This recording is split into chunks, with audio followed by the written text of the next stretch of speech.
All right, guys, welcome back. Today we got a 2012 Chevy Malibu LTZ. It has an exhaust tick. We looked underneath the car, replaced the slinky pipe that's under there, and was not able to correct the issue.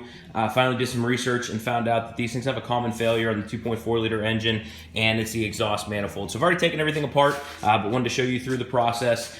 First thing you're going to do is pop off the cover. To pop off the front plastic cover, you're going to take off the oil cap. You're going to disconnect this sensor on the air box, and you're going to disconnect this PVC pipe.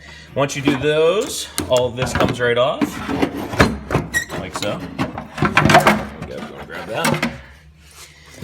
All right, once that's disconnected, you're able to see back here better. You have three, I believe they're 10mm bolts to get off the heat shield. 1, 2, and the third one's right there. 3, heat shield will come off. Obviously wait for the engine to cool. I actually left my engine a little bit hot because I was scared that these bolts weren't gonna come off. Then you have 3 exhaust studs, which you're gonna be able to see right here. We got 1, 2, and 3. 2 of them, these two, the nuts just came right off. The third one, I'd actually pulled the stud with it. Whenever I did that, I did spray all this stuff with penetrating oil pretty good. And like I said, I did it when it was hot. Then you have an O2 sensor. I have already loosened the O2 sensor, but I haven't disconnected it yet because I can't get to this plug in the back yet. And I didn't want to twist the wires on the O2 sensor. So disconnect that as well. And then you have 10 studs, which I'm going to rotate this so you can see. You're now upside down. But have the new manifold on hand. We already bought it.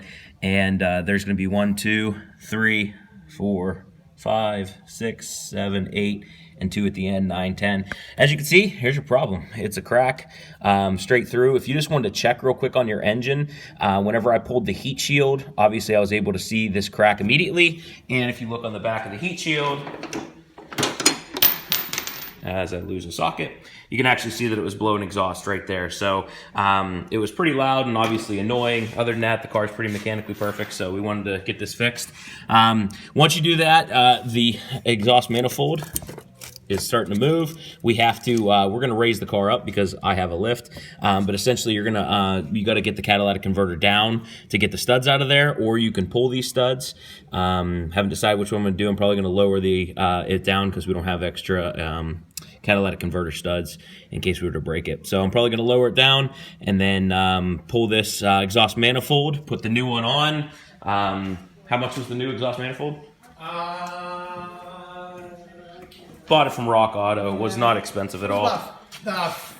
60 bucks. 60 bucks or something like that. We also bought this manifold comes with another gasket. We bought a gasket because we didn't know that it comes with it, and then we also bought extra head studs and everything just in case.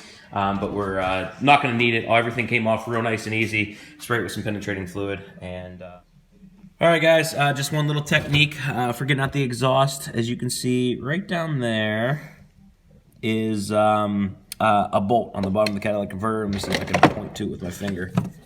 This bolt, maybe I can get it. There we go. That bolt right there. If you pull that bolt out, that's the one holding the catalytic converter up. It allows it to drop straight down, which allows you to easily get the exhaust manifold out of here. As you can see, that's where the exhaust manifold or the was, and the gasket. We pulled the gasket off, and what the gasket looks like is essentially has it's a 2-piece gasket. There's 2 pieces to it, and one side here, the shinier side, has almost has like a ridge to it, and then this rusty side was what was up against the engine. And our new one that is right here has a gray side. It's almost like some kind of epoxy, and then it has a raised lip side. The part that has the lip side here is going to go into the exhaust manifold, and this side will go onto the engine. And then you will do everything in reverse order, which is my favorite thing to say because it sounds like it's quick, but it takes a while. So far, we're at about 1 hour and 20 minutes into the entire job, and should have it wrapped up here in another 30 or so, and that's all I got for you guys. Don't forget to like and subscribe. See ya.